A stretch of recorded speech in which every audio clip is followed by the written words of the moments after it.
ଆଜି କାହ୍ନାକୁ ଯେତେ ଥର ଡ୍ରେସ୍ ପିନ୍ଧେଇଲେ ସେ ଓହ୍ଲେଇ ଦେଲା ଆଉ ମତେ ପଛରୁ କାନି ଧରିକି କଣ କହୁଛି ଶୁଣନ୍ତୁ। ସବୁଦିନ ପରି ସନ୍ଧ୍ୟା ବେଳର ପୂଜା ସାରିକି ଆଜି ଚାଲି ଯାଇଥିଲି କାହ୍ନା ପାଖକୁ ଆଉ ଟିକେ ଗେହ୍ଲା କରି ନେଇକି ତା ଡ୍ରେସ୍ ଚେଞ୍ଜ କରି ନେଇଥିଲି ଆଉ ତାର ସୁଇଟର ପିନ୍ଧେଇ ଦେଇଥିଲି ଏ ଧଳାର। ଦେଖୁନାହାନ୍ତି ଏ ଦୁଷ୍ଟକୁ ସାଙ୍ଗେ ସାଙ୍ଗେ ଓହ୍ଲେଇ ଦେଲା। ଆଉ ମୁଁ ପଚାରିଲି ଆରେ ତୋର ଏ ସୁଇଟରରେ କଣ ଅସୁବିଧା ହେଲା ଯେ ତୁ ଓହ୍ଲେଇ ଦେଲୁ? ତାପରେ ମୁଁ ଆଣି ଦେଖେ ତ ସୁଇଟର ଟିକେ ଚିରା ଥିଲା। ସାଙ୍ଗେ ସାଙ୍ଗେ ଆଉ ଗୋଟେ ଗ୍ରୀନ କଲର ସୁଇଟର ନେଇ ତାକୁ ଦେଖେଇଲି କହିଲି ଏଇଥିରେ କିଛି ତୋର ପ୍ରୋବ୍ଲେମ ନାହିଁ ତ ଏଇଟା ଭଲରେ ଭଲରେ ପିନ୍ଧେ। ସେ ସୁନା ପିଲା ଭଳିଆ ପିନ୍ଧି ଦେଇକି ତା ଝୁଲଣାରେ ବସିଗଲା ଆଉ ମୁଁ ତାକୁ ଟିକେ ଝୁଲେଇକି ଗେଲା କରିନେଲି। ଝୁଲେଇ ସାରି ତା ସେଜ ପାରିକି ତାକୁ ବିଛଣାରେ ବସେଇଛି କି ନାହିଁ ମୋ ମନ ଯେମିତି ତା ବିନା କୋଉଠି ବି ଲାଗୁନି ତା ମନ ବି ସେମିତି କିଛି ଲାଗୁନି। ଦେଖୁନାହାନ୍ତି ମୋ ପଛରୁ କାନି ଧରିକି ମତେ କଣ କହୁଛି। ମୁଁ କହିଲି ଶୋଉନୁ କଣ ପାଇଁ ଆଜି ତୋର ପୁଣି କଣ ହେଇଛି?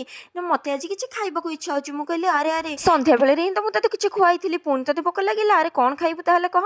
ନା ମତେ କିଛି ମିଠା ଖାଇବାକୁ ଇଚ୍ଛା ହଉଛି। ମୁଁ କହିଲି ହଉ ଠିକ ଅଛି ମୁଁ ତା ପାଇଁ କିଛି ବନେଇ ଦଉଛି। ମୋ ପାଖରେ ତ ସେମିତି କିଛି ନଥିଲା ଦେଖିଲି ସୁଜି ଥିଲା କିଚେନରେ ଆଉ ଭାବିଲି ସୁଜିର ଗୋଟେ ହାଲୁଆ ବନେଇ ନେବି। ସାଙ୍ଗେ ସାଙ୍ଗେ ସୁଜିର ହାଲୁଆ ବନେଇକି ମୋ ଗୋପାଳ ପାଖକୁ ନେଇ ଆସିଥିଲି ତାକୁ ବସିକି ଧୀରେ ଧୀରେ ଖୁଆଇ ନେଇଥିଲି। ଖୁଆଇ ସାରି ତା ମୁହଁ ଧୋଇ ଦେଇକି ତାକୁ ଝୁଲେଇ ଝୁଲେଇ ଲୋରି ଗାଇକି ଶୁଆଇବାକୁ ଚେଷ୍ଟା କରୁଥିଲି ଆଉ ଯେତେବେଳେ ତାକୁ ନିଦ ଆସିଲା ବିଛଣାରେ ନେଇ ଶୁଆଇକି ତା ପାଦ ହାତ ଗୋଡ ଟିକେ ଘଷି ଦେଇଥିଲି ଆଉ ତା ମୁଣ୍ଡକୁ ଟିକେ ଆଉଁସି ଦେଇଥିଲି ଆଉ ମୋ ଗୋପାଳକୁ ବି ନିଦ ଆସି ଯାଇଥିଲା ସେ ଆରାମସେ ଶୋଇ